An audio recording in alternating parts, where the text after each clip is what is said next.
Oi, gente. Tudo bem com vocês aí? Nessa quarta-feira que está ficando escuro mais cedo, cada vez mais cedo.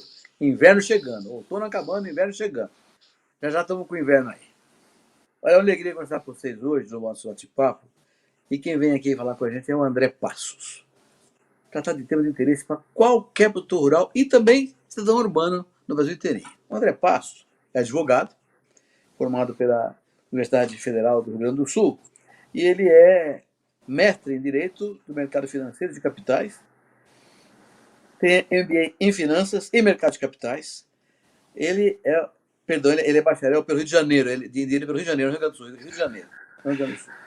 Ele é professor na GV, nos nossos MBAs, em Gestão e Estratégia do Agronegócio e também Gestão da área tributária e planejamento. Ele é conselheiro fiscal da Beneficência Portuguesa, vê que tem um papel fora da caixinha aí que é relevante para o cara exercer a profissão dele. E é sócio fundador da Passos Estica Advogados Associados. O André é nosso amigo, trabalha junto com a gente nos mestrados da GV Agro, mas é um craque na área financeira. Então vocês vão ver que eu quero conversar com ele sobre um tema que vocês vão gostar: sucessão no agro. Mas antes, André, bem-vindo, né? É um prazer estar com você aqui nessa noite, nosso bate-papo. Professor, uma honra. É um prazer estar sempre conversando sobre o agro brasileiro e ainda por cima nesse bate-papo aí da gente aqui da FGV Agro, né? Isso é um prazer enorme. André, você trabalhou muito no FIAGRO. Eu queria que você explicasse para o nosso pessoal hoje o que é o FIAGRO, como funciona e que revolução pode trazer para o agro brasileiro. Por favor, André. Professor, eu estou animadíssimo com o FIAGRO. Eu acho que o FIAGRO... Exato, eu acho que o FIAGRO é um novo estágio, um novo patamar que a gente vai atingir no agronegócio brasileiro e no financiamento privado do agronegócio brasileiro. O FIAGRO é um instrumento que ele vai, além de permear toda a cadeia do agro, financiando todas as operações na carteira do FIAGRO, ou seja, o FIAGRO pode ter terras, pode ter títulos do agronegócio, pode financiar operações de troca, né, substituir operações de troca, pode financiar investimentos ambientais, etc. Além de tudo isso, ele vai democratizar o acesso dos investidores que estão sedentos por mercado. Hoje em dia a taxa de juros caiu bastante e as pessoas estão acessando a B3. E hoje, o agronegócio brasileiro, como setor, né, hoje o PIB foi divulgado ontem, né, o crescimento do PIB do agronegócio, ele é um setor que dá maior relevância. A gente vive isso no dia a dia, a gente trabalha nisso, a gente investe nisso, mas isso vai possibilitar ao médio e pequeno investidor colocar a poupança dele no agronegócio brasileiro. Ou seja, além de você criar novos mecanismos de financiamento privado do agronegócio para o produtor rural, né, barateando custos, barateando acesso a recursos, propiciando sucessão, né, através de novos mecanismos de você pegar as terras e colocar nesses fundos, aportar nesses fundos, etc., você democratiza o acesso ao agronegócio e engaja a população, engaja o pequeno investidor no agronegócio. Quer dizer, o agronegócio sempre teve essa questão do campo, sempre foi muito vívido para a gente que vive o dia a dia do agronegócio, mas o pessoal que está na cidade quer muito participar disso, quer muito se engajar nisso, e aí tem um instrumento, temos um canal agora, o FIAGRO, né, para esse engajamento, ou seja, isso realiza uma função, realiza uma importância do agronegócio para a sociedade brasileira, essa troca, né, essa transparência, todas as cotas registradas, né, nos órgãos do mercado financeiro de capitais fiscalizadas pela CVM, com administradores de fundos responsabilizados por qualquer erro legal, por qualquer violação a normas de sustentabilidade. Está tão em voga, né, o ESG, né,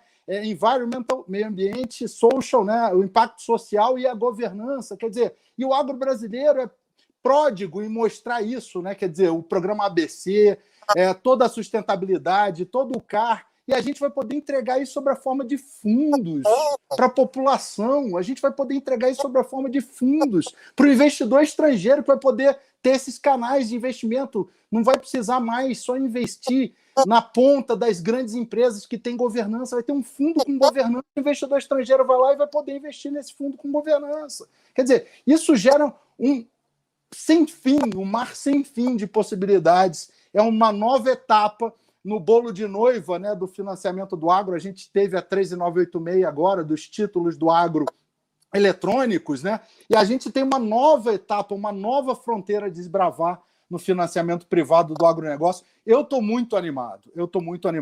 E o Plano Safra, de certa forma, vai refletir isso agora, né? André, vou fazer uma pergunta meio de brincadeira, mas é sério para você.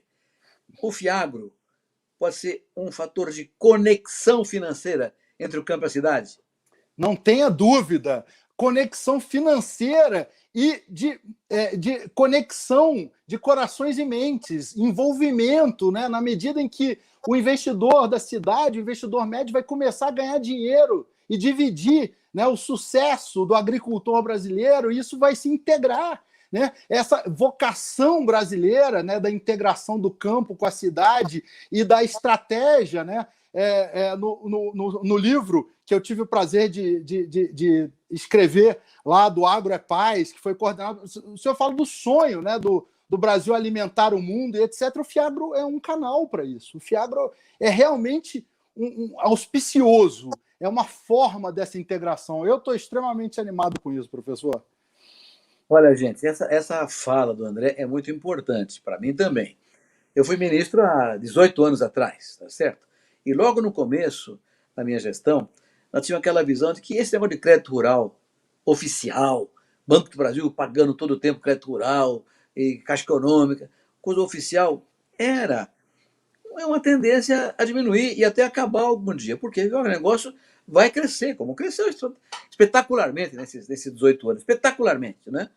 E era evidente que o governo, o Estado brasileiro, não poderia atender todo mundo permanentemente. Uma hora ia ficar tão grande a demanda que o governo não poderia atender a demanda com o Banco do Brasil, com bancos oficiais. Então era necessário criar mecanismos privados. Nós criamos, então, aqueles títulos do agronegócio, o LCA, o CDCA, o CRA, que hoje é um sucesso espetacular, o CWA, mas faltava um instrumento de meio de campo entre o urbano e o rural que a população pudesse vestir. Isso que o André está falando é uma coisa espetacular. Qualquer pessoa, um motorista de táxi, um lojista, um funcionário de uma fazenda, pode comprar ações de um fundo de investimento do agronegócio, que é o Fiagro. Realmente, o André está certo, o entusiasmo dele também, estou da mesma forma compreendido o entusiasmo. É uma revolução na área financeira no campo. Isso vai mudar, porque, como o André falou muito bem, o céu é o limite. Presta atenção nisso aí que vale a pena olhar. Investe no Fiagro. Investe no Fiagro. André. Exato, agora, professor.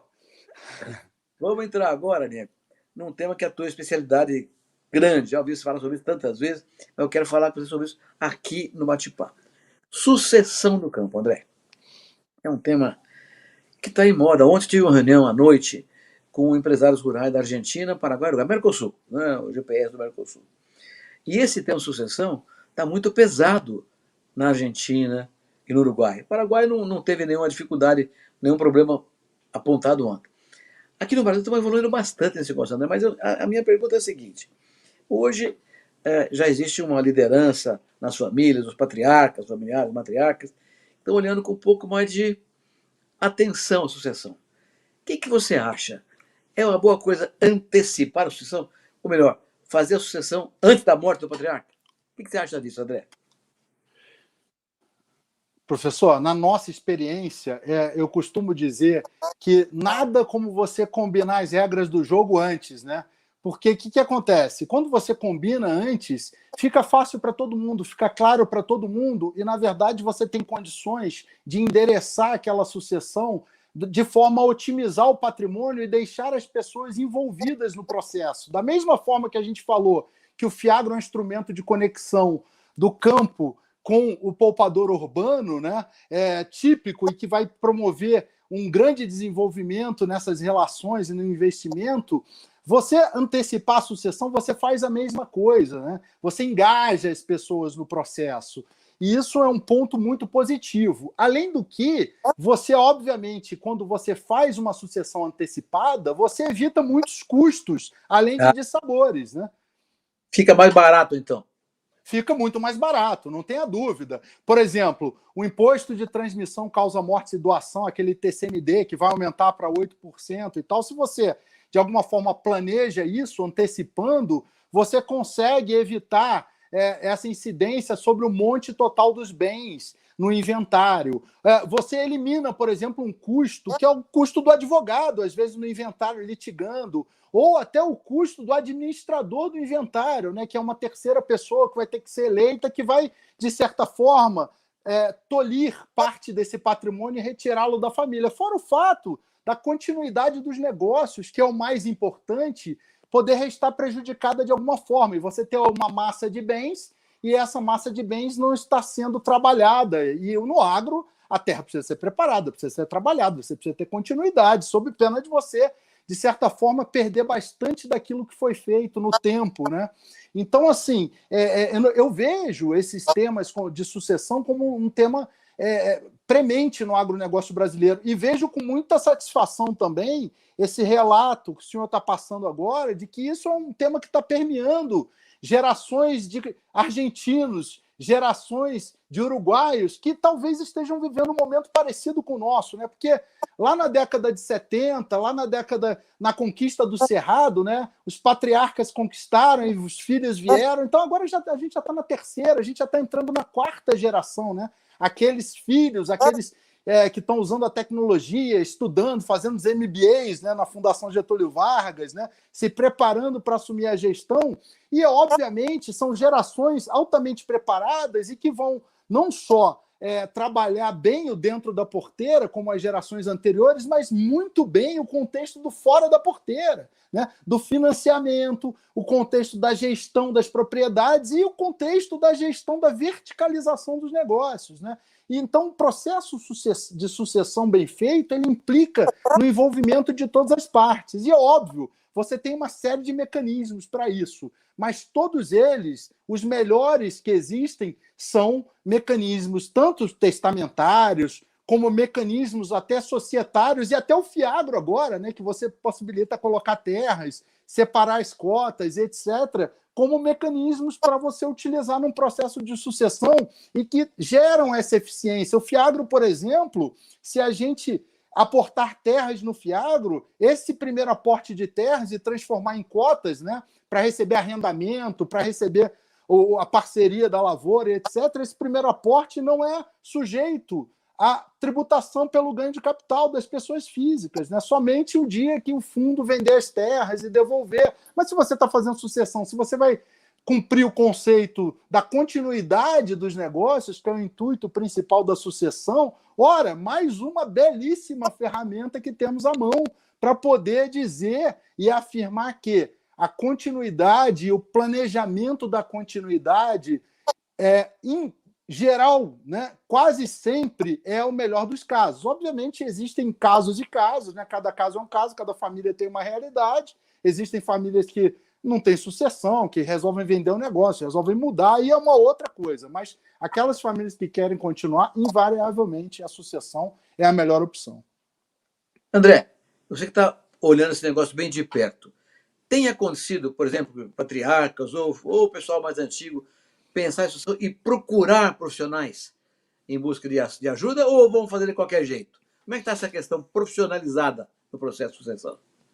Então, professor, usando o nosso chapéu, né, de advogado, eu posso atestar que em muitos processos que a gente atua, né, ajudando famílias, etc., na sucessão, a gente tem envolvimento de vários profissionais, não só o profissional da parte da negociação com a família, da estratégia do negócio, né?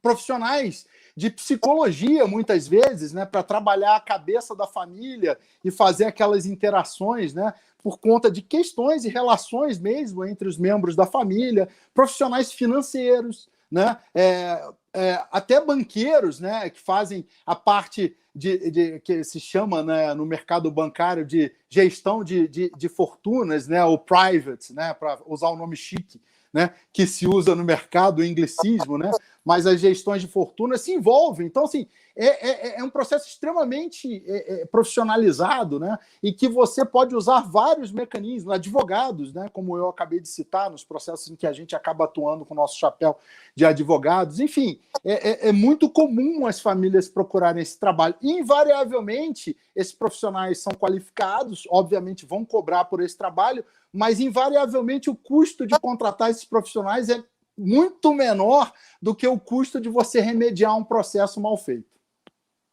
E tem problemas, por exemplo, há reações ou entraves para esse processo para avançar mais rapidamente no Brasil? Você falou uma coisa muito importante, né, viu? Olha, muito importante. Você está falando terceira, quarta geração, né? Nós, aqui em São Paulo, Paraná, sul de Minas, essa história é muito forte, porque nós tivemos a cafeicultura que abriu o Estado, era o ouro negro, né, de São Paulo, que abriu o Estado. Ribeirão Preto, Vale do Paraíba, região de Catanduva, Rio Preto. Depois veio a crise do café 29, muita gente quebrou, né?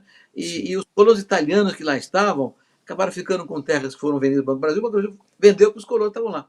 Trocaram o café por cana, fazer açúcar, álcool, rapadura no começo, laranja, fazer suco de laranja, ou pato fazer carne, frigorífico, ou algodão, fazer tecido. Enfim, houve uma evolução e a agroindústria paulista cresceu com esse fato dessas transformações todas. Agora, eu estou na quarta geração, quinta geração já, e todo mundo estudando, né, para ir para a atividade e ficar firmemente agarrado à atividade. Então, eu pergunto, tem entraves que perturbam esse processo? Não tenha dúvida. Entraves culturais, muitas vezes, né, que são as entraves que esses especialistas no relacionamento, nas negociações, procuram destravar.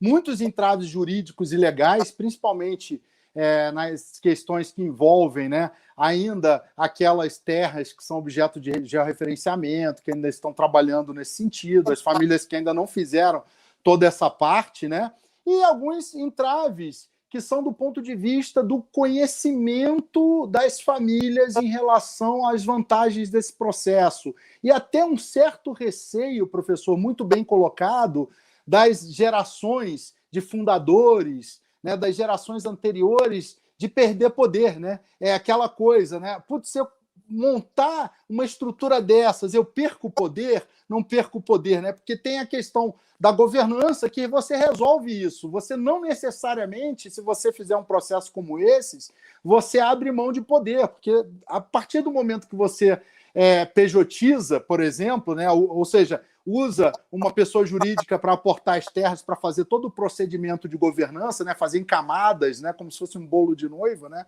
que a gente gosta de usar essa figura para poder demonstrar, você consegue trazer a família para dentro dessa empresa, dessa sociedade agropecuária, sem perder o controle, né, sem perder e deixar tudo regrado para o dia que for necessário fazer a sucessão efetivamente, que é um fato biológico, é um fato que o fundador não controla, né? Você já está com tudo preparado e você não ter essa perda de poder, né? Que é um receio muito grande, né? De muitos fundadores, né? E isso precisa ser trabalhado por esses profissionais especialistas em gestão e estratégia, mas também pelos profissionais que cuidam da parte jurídica, da parte de governança, para dar tranquilidade no sentido de que tudo que for criado vai ser criado de uma forma que todos partirem daquela governança e que aquelas relações jurídicas estejam muito bem institucionalizadas nessa pessoa jurídica que for gerada a partir do processo de governança e do processo sucessório, então, que for consubstanciado nessa pessoa jurídica. André, eu não quero pedir para você entregar o caminho das pedras para nós aqui, mas diante dessas resistências que existem eventualmente, tem alguma técnica? Você tem umas técnicas para convencer as pessoas a entrar no processo? Eu não quero cortar o prato aí. Não, eu acho ótima essa pergunta, porque isso é uma pergunta que a gente, até na sala de aula, né, como professores, né, nos cursos, e tem uma matéria hoje que é exatamente no curso do MBA, né, do nosso MBA, que é Governança e Sucessão no Agronegócio, e essa pergunta invariavelmente surge, né, até nos alunos, nas discussões e tal, e realmente é um processo que, para quebrar qualquer tipo de questão, você precisa de um envolvimento de quem decide, né? Então, o segredo é o envolvimento de quem decide. Esse é o grande segredo, né? Porque muitas vezes o que a gente assiste é uma necessidade, um querer das novas gerações de se empoderar, né? Para usar a palavra da moda, né? Do negócio, de se envolver, mas quem decide está um tanto quanto receoso, está com o pé atrás ainda, né? Então, o grande segredo é o envolvimento de quem decide. Quem manda? Quem manda? Quem manda. É aquela coisa, né? Sempre o olho do dono que engorda o gado, não é isso? É verdade, é verdade. Então, você tem que convencer o dono. André, uma pergunta mais ou menos óbvia, que já respondeu ela para mim, mas muitas vezes as famílias procuram um profissional como você, que trabalha nessa área, quando tem uma briga, quando tem um processo, ou já morreu o patriarca, e aí tem um problema de sucessão obrigatória e tal. O melhor é fazer antes, sempre, né? Entrar numa briga é sempre mais trabalhoso, né? Então, eu acho que com a briga, professor, vou ser muito sincero. Quem vai ganhar só com isso é o advogado e o administrador dos bens, né, lá do inventário. Mas ninguém vai ganhar com isso, né? E aí você coloca por conta de questões pessoais, às vezes rixas, né, que são facilmente contornáveis. Por exemplo, a gente acabou de citar aí os profissionais, né? Eu vou tomar a liberdade de citar o nome do Fábio, né, competentíssimo nisso, entra para desfazer esses nozinhos, né, essas coisas. E aí né, alinha todo mundo, porque assim, só quem vai ganhar com isso é a briga, né? Às vezes é engraçado, porque às vezes a gente até recebe, não, mas eu quero brigar, quero contratar para brigar, né? E a gente tem um papel como profissionais, né, inclusive, de dizer para a pessoa, falar, olha, volta para casa, vai pensar, é melhor você chegar a um entendimento, procura alguém, você quer alguém que possa te ajudar com isso, porque geralmente quando o advogado se apresenta é muito ruim, né? O advogado já tem, infelizmente, né, alguma pecha de que tá querendo brigar comigo, colocar advogado na relação, etc. Mas geralmente você tem profissionais como o Fábio, por exemplo, que tem esse dom, né? Eu brinco com o Fábio que ele tem o dom ainda, que ainda não descobriram, né, de fazer a paz entre os palestinos e os israelenses. Ainda não descobriram isso. O dia que descobrirem, ele vai conseguir. Mas isso é verdade, porque esses profissionais entram em cena e eles conseguem diluir, né, esses sentimentos ruins, etc., e você consegue caminhar para uma solução. Porque se for para briga, professor, invariavelmente quem vai ganhar dinheiro com isso é o advogado e o administrador, o administrador nomeado pelo juiz, o perito, etc., para ser o inventariante. Só. Né? A família só vai perder. Não só não ganham, como perdem, né? Aqueles que estiverem na briga. Sem dúvida. Ó, esse negócio é importante. A gente precisa falar, cunhado. É importante negociar com os cunhados, fazer tudo um acordo prévio, para nada dar errado no processo de sucessão. Tá perguntando aqui para mim mesmo, André. Isso é no campo, né? É diferente na cidade? O setor urbano é muito diferente isso aí? Então, a grande diferença, né, em termos práticos, é que no campo você tem a terra como fator primordial, né? Enquanto nas cidades você tem outras questões que geralmente são empresariais, que dirimem essas questões, né? Até imobiliárias. Mas no campo, a grande fonte geradora de recursos da família é a própria propriedade, né? A propriedade, o entorno dessas relações se dá no entorno da propriedade rural, né? Então, tem esse aspecto que é muito peculiar no campo. Outro aspecto muito peculiar no campo, que precisa ser notado, é aquela questão da eleição do sucessor, né? Muitas famílias, isso é normal, isso é mais do que natural, tem 3, 4 filhos, né? O do meio quer ser agrônomo, mas o quarto filho, né, quer ser médico, né? Quer ir para uma capital, quer ir para o exterior, né? Estudar, fazer a medicina dele e não quer ficar preso lá no dia a dia do campo, né? Aí tem lá um outro que quer fazer outra coisa na vida, completamente diferente.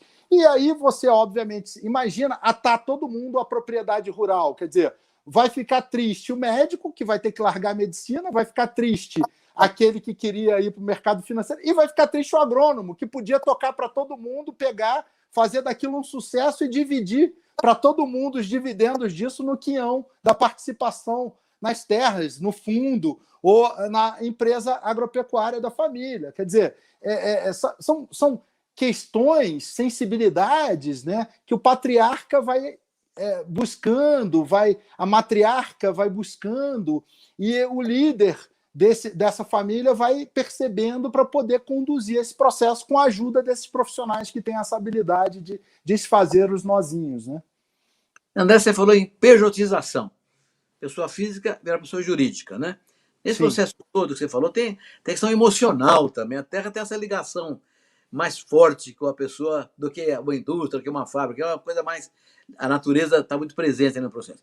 A pergunta é, pessoa jurídica, aliás, está fazendo a pergunta, é o Jacques Gontijo, um velho amigo meu, querido amigo meu. Transformar a atividade rural em pessoa jurídica é melhor ou é pior do que a pessoa física em relação à questão tributária, por exemplo, questão fiscal? Professor, excelente pergunta, né? Na verdade, a pessoa física, né, é o melhor dos regimes, né? Ou seja, tributariamente falando, né? Inclusive, na última agroanálise, a gente teve a oportunidade de escrever um artigo sobre isso, com quadros, impactos, etc.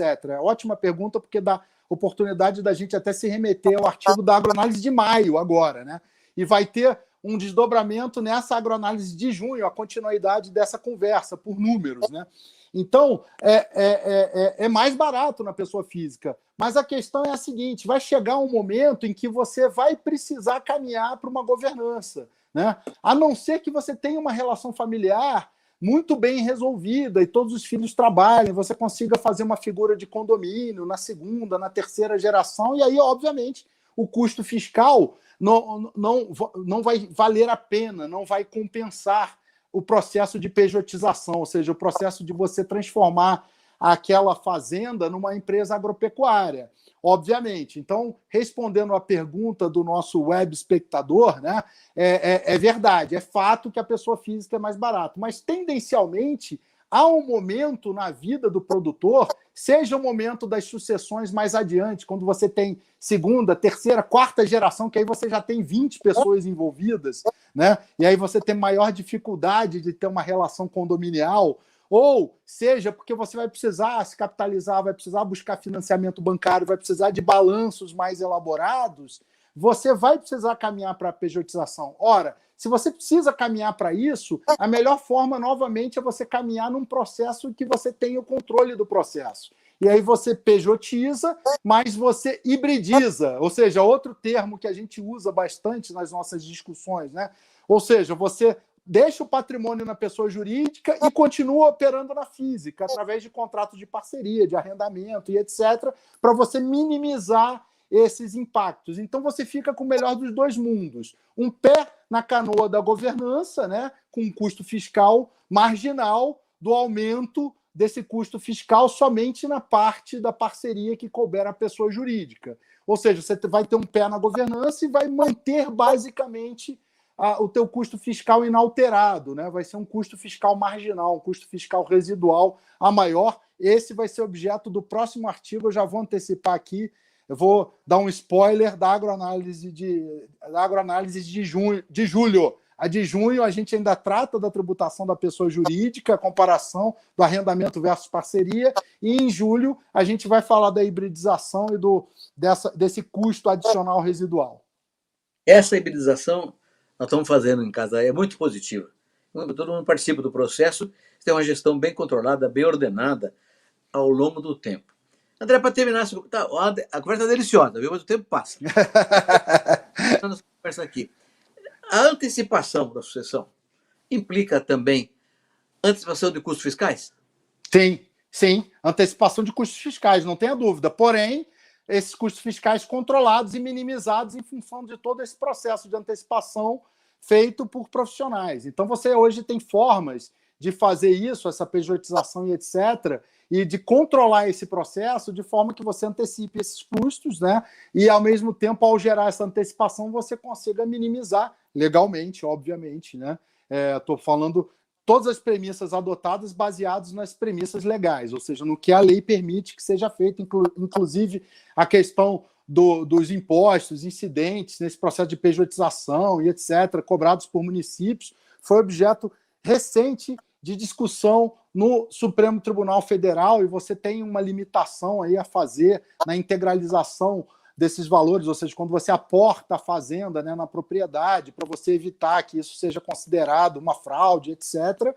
Mas, sim, você, obviamente, vai na frente, né, botar a mão no bolso e ter que pagar impostos. Porém, de forma menos custosa e menos onerosa, você consegue fazer isso se você se planejar. E isso que você falou, e planejadamente, né? Você pode, Exatamente. em vez de dar uma facada em você pode planejar a facada tranquilamente. Exatamente. Se financiar para isso, né? Separar o dinheiro, fazer por etapas, fatiar, né? Que está na moda, né? Vai fatiando o processo. Enfim, tudo conversado em comum acordo. Essa é a mágica, né? Essa é a receita, como o senhor colocou. Qual é a receita? A receita é envolver o líder, né? Envolver a família e fatiar e fazendo paulatinamente.